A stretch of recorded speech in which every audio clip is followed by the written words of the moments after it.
Escuchan ustedes la lectura del libro Patriarcas y Profetas. Capítulo 44. El cruce del Jordán.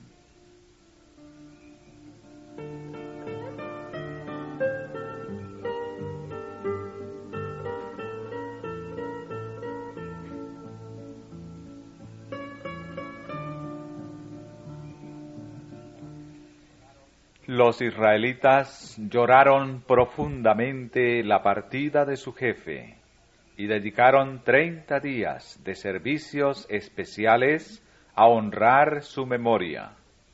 Nunca, hasta que les fue quitado, habían comprendido tan cabalmente el valor de sus sabios consejos, su ternura paternal y su fe constante.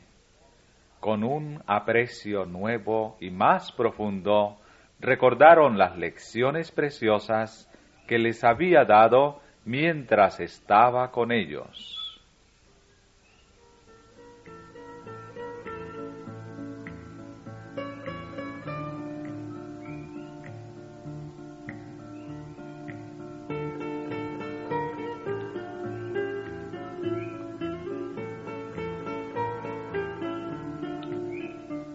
Moisés había muerto, pero su influencia no murió con él.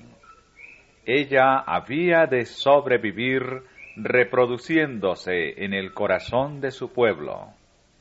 El recuerdo de aquella vida santa y desinteresada se conservaría por mucho tiempo con amor, y con poder silencioso y persuasivo amoldaría la vida hasta de los que habían descuidado sus palabras cuando vivía.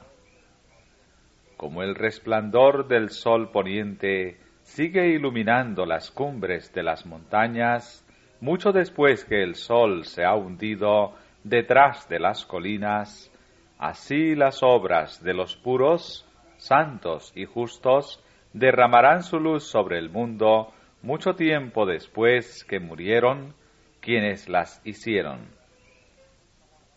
Sus obras, sus palabras y su ejemplo vivirán para siempre. En memoria eterna será el justo.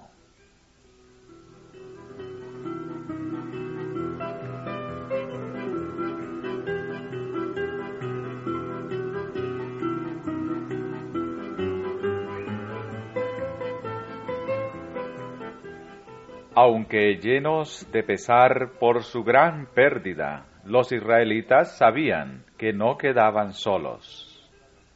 De día, la columna de nube descansaba sobre el tabernáculo, y de noche la columna de fuego, como garantía de que Dios seguiría guiándoles y ayudándoles, si querían andar en el camino de sus mandamientos.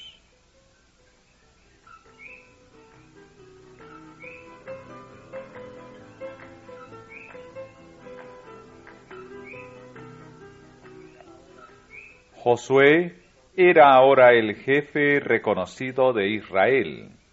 Se había distinguido principalmente como guerrero, y sus dones y virtudes resultaban de un valor especial en esta etapa de la historia de su pueblo.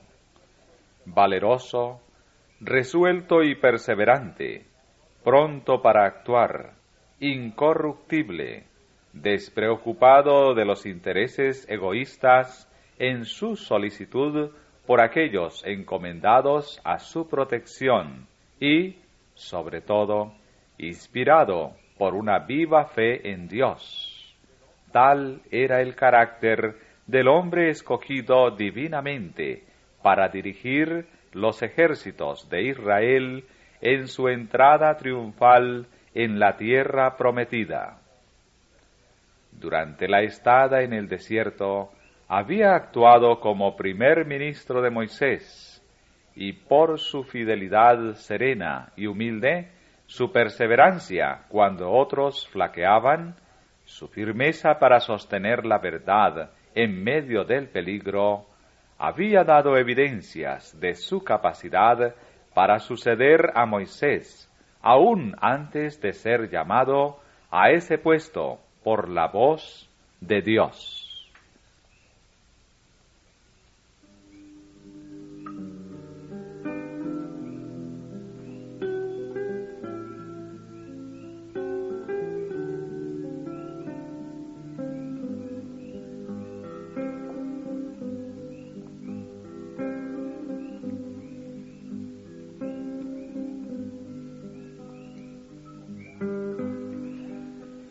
Con gran ansiedad y desconfianza de sí mismo, Josué había mirado la obra que le esperaba.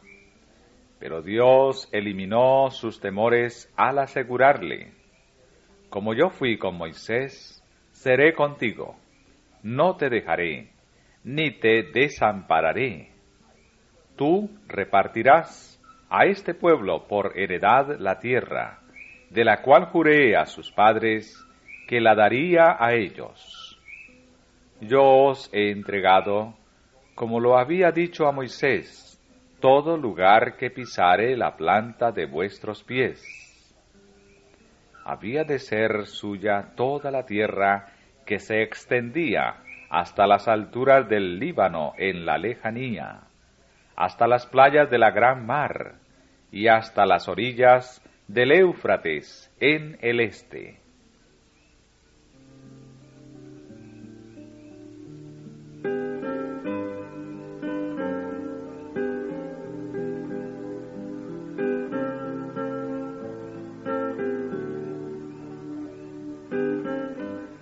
A esta promesa se agregó el mandamiento: solamente te esfuerces y seas muy valiente para cuidar de hacer conforme a toda la ley que mi siervo Moisés te mandó. Además, le ordenó el Señor: el libro de aquesta ley nunca se apartará de tu boca. Antes de día y de noche meditarás en él. No te apartes de ella ni a diestra ni a siniestra, porque entonces harás prosperar tu camino y todo te saldrá bien.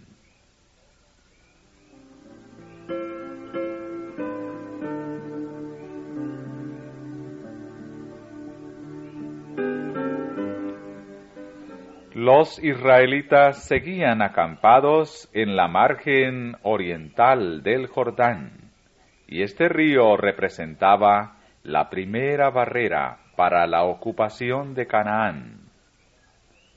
Levántate, había sido el primer mensaje de Dios a Josué, y pasa este Jordán, tú y todo este pueblo, a la tierra que yo les doy a los hijos de Israel. No se les dio ninguna instrucción acerca de cómo habían de cruzar el río. Josué sabía, sin embargo, que el Señor haría posible para su pueblo la ejecución de cualquier cosa por él ordenada. Y con esta fe, el intrépido caudillo inició inmediatamente los arreglos pertinentes para avanzar.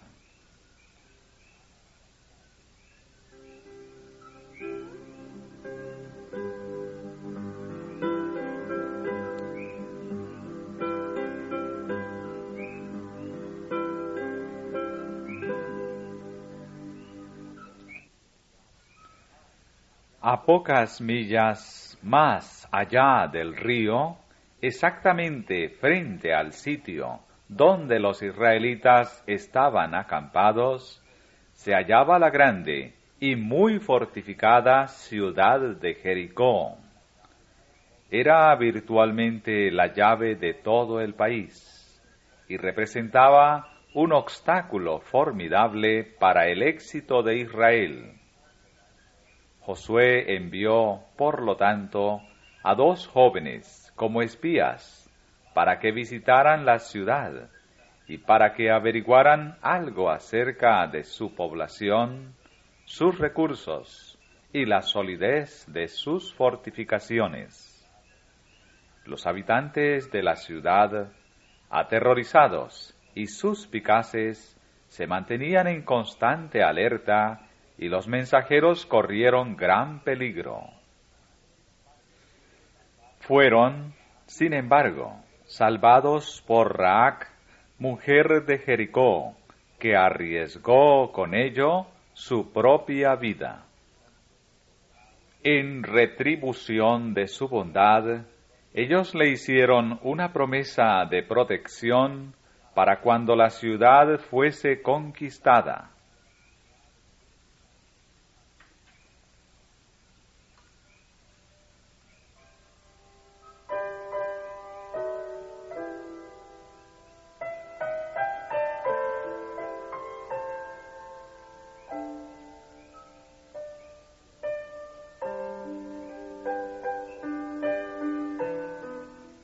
Los espías regresaron sin novedad, con las siguientes noticias.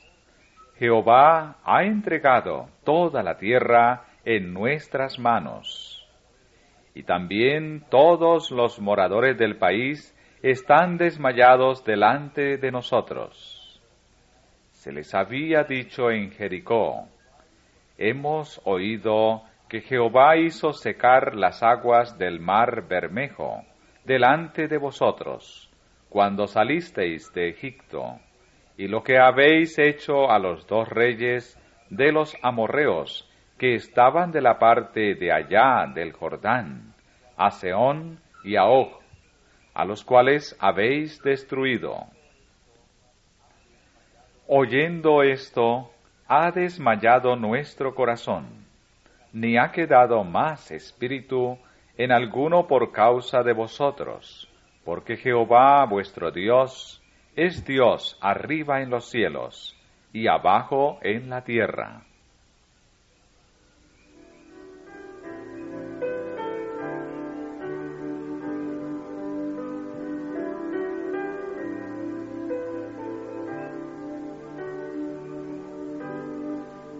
Se ordenó entonces que se hiciesen los preparativos para el avance. El pueblo había de abastecerse de alimentos para 3 días, y el ejército había de ponerse en pie de guerra para la batalla. Todos aceptaron de corazón los planes de su jefe y le aseguraron su confianza y su apoyo. Nosotros haremos todas las cosas que nos has mandado, e iremos a donde quiera que nos mandares. De la manera que obedecimos a Moisés en todas las cosas, así te obedeceremos a ti. Solamente Jehová tu Dios sea contigo, como fue con Moisés.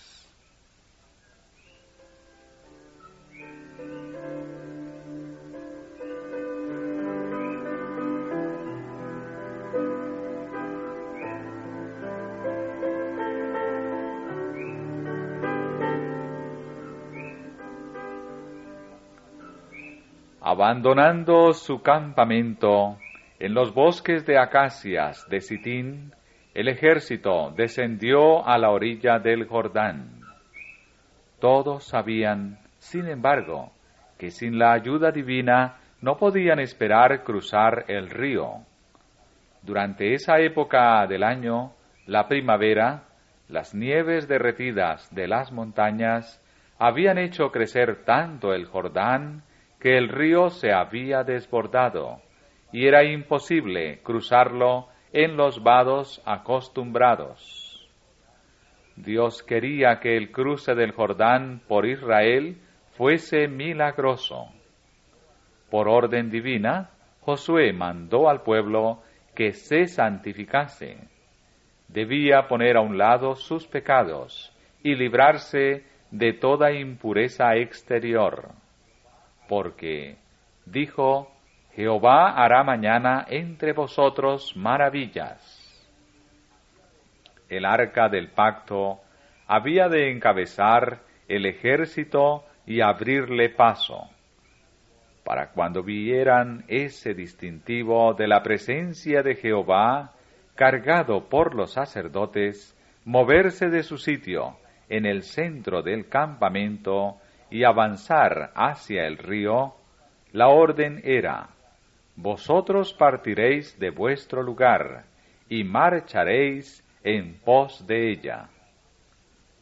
Las circunstancias del cruce del río fueron predichas minuciosamente, y Josué dijo: en esto conoceréis que el Dios viviente está en medio de vosotros, y que Él echará de delante de vosotros al cananeo. He aquí, el arca del pacto del señoreador de toda la tierra pasa el Jordán delante de vosotros.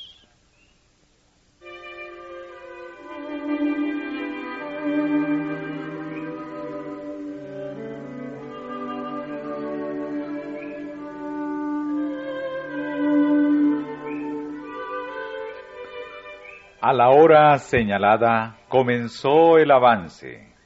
El arca, llevada en hombros de los sacerdotes, encabezaba la vanguardia. Se le había ordenado al pueblo que se retrasara un poco, de manera que había un espacio de más de media milla entre ellos y el arca. Todos observaron con profundo interés cómo los sacerdotes bajaban hacia la orilla del Jordán. Los vieron avanzar firmemente con el arca santa en dirección a la corriente airada y turbulenta, hasta que los pies de los portadores del arca tocaron el agua.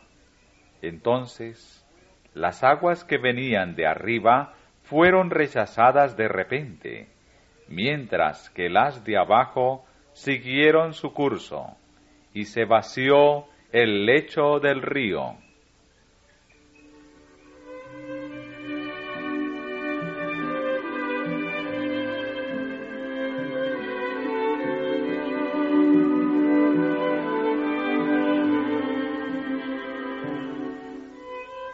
Obedeciendo el mandamiento divino, los sacerdotes avanzaron hacia el centro del cauce y se quedaron detenidos allí, mientras todo el ejército descendía y cruzaba al otro lado.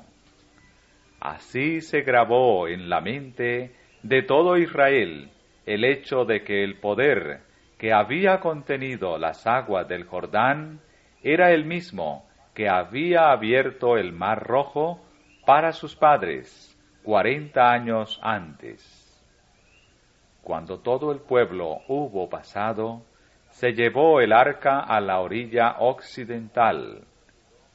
En cuanto llegó a un sitio seguro, y las plantas de los pies de los sacerdotes estuvieron en seco, las aguas aprisionadas, quedando libres, se precipitaron hacia abajo por el cauce natural del río, en un torrente irresistible.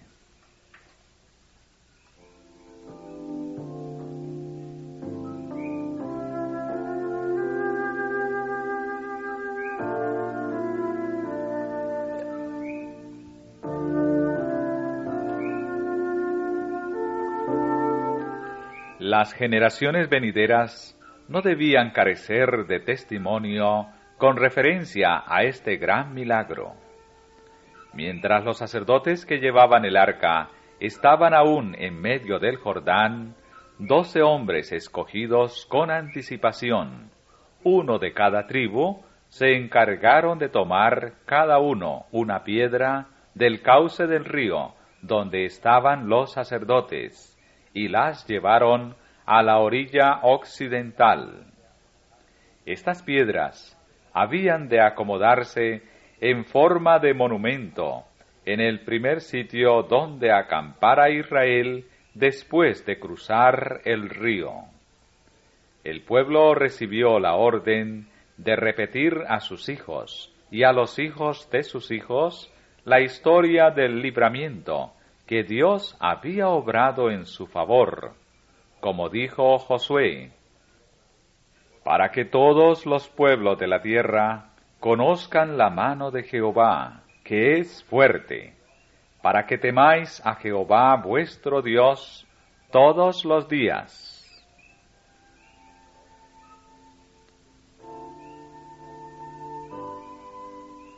Este milagro ejerció gran influencia, tanto sobre los hebreos como sobre sus enemigos. Por él, Dios daba a Israel una garantía de su continua presencia y protección, una evidencia de que obraría en su favor por medio de Josué, como lo había hecho por medio de Moisés. Esta seguridad era necesaria para fortalecer su corazón en el momento de emprender la conquista de la tierra, tarea estupenda que había hecho tambalear la fe de sus padres 40 años atrás. Antes que se cruzara el río, el Señor había declarado a Josué: «Desde aqueste día comenzaré a hacerte grande delante de los ojos de todo Israel, para que entiendan que como fui con Moisés, así seré contigo». Y el resultado cumplió la promesa. En aquel día, Jehová engrandeció a Josué en ojos de todo Israel, y temiéronle como habían temido a Moisés todos los días de su vida. Este ejercicio del poder divino en favor de Israel estaba destinado también a aumentar el temor con que lo consideraban las naciones circunvecinas y a ayudarle así a obtener un triunfo más fácil y más completo. Cuando las nuevas de que Dios había detenido las aguas del Jordán ante los hijos de Israel llegaron a oídos de los reyes de los amorreos y de los cananeos, sintieron gran temor en su corazón. Los hebreos ya habían dado muerte a 5 reyes de Madián, y al poderoso Sehón, rey de los amorreos, y a Og de Basán. Y luego el cruce del impetuoso y crecido río Jordán había llenado de terror a todas las naciones vecinas. Tanto a los cananeos como a todo Israel y al mismo Josué se les habían dado evidencias inequívocas de que el Dios viviente, el Rey del cielo y de la tierra, estaba entre su pueblo y no los dejaría ni los desampararía.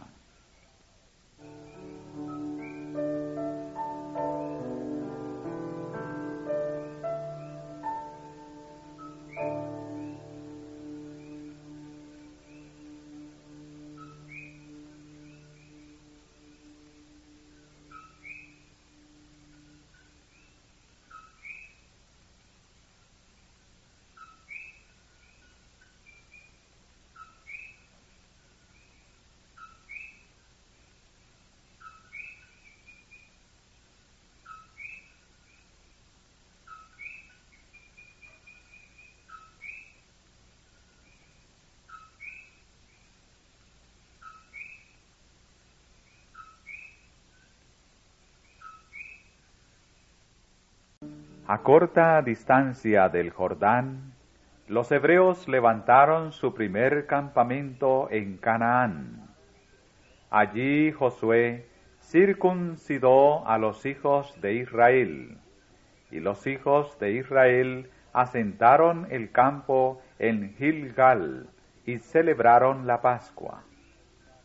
La suspensión del rito de la circuncisión desde la rebelión ocurrida en Cades había sido para Israel un testimonio constante de que había sido quebrantado su pacto con Dios, del cual la circuncisión era el símbolo señalado. Y la suspensión de la Pascua, ceremonia conmemorativa del libramiento de la servidumbre egipcia, había evidenciado el desagrado que causara al Señor el deseo de Israel de volver a esa servidumbre. Pero habían terminado los años de repudiación. Dios reconocía nuevamente a Israel como su pueblo, y se restablecía la señal de su pacto. El rito de la circuncisión se aplicó a todo el pueblo que había nacido en el desierto. Y el Señor le declaró a Josué: «Hoy he hecho rodar de sobre vosotros el oprobio de Egipto». Y en alusión a este gran acontecimiento, llamaron el lugar de su campamento Gilgal, o sea, rodadura.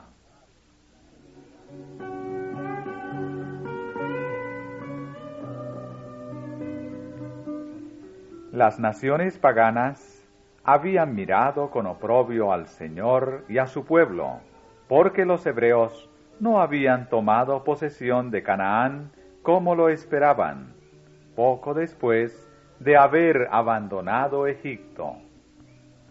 Sus enemigos se habían regocijado porque Israel había errado tanto tiempo en el desierto, y habían declarado en son de burla que el Dios de los hebreos no podía introducirlos en la tierra prometida. Ahora el Señor había manifestado señaladamente su poder y favor al abrir el Jordán ante su pueblo, y sus enemigos ya no podían tenerlos en oprobio.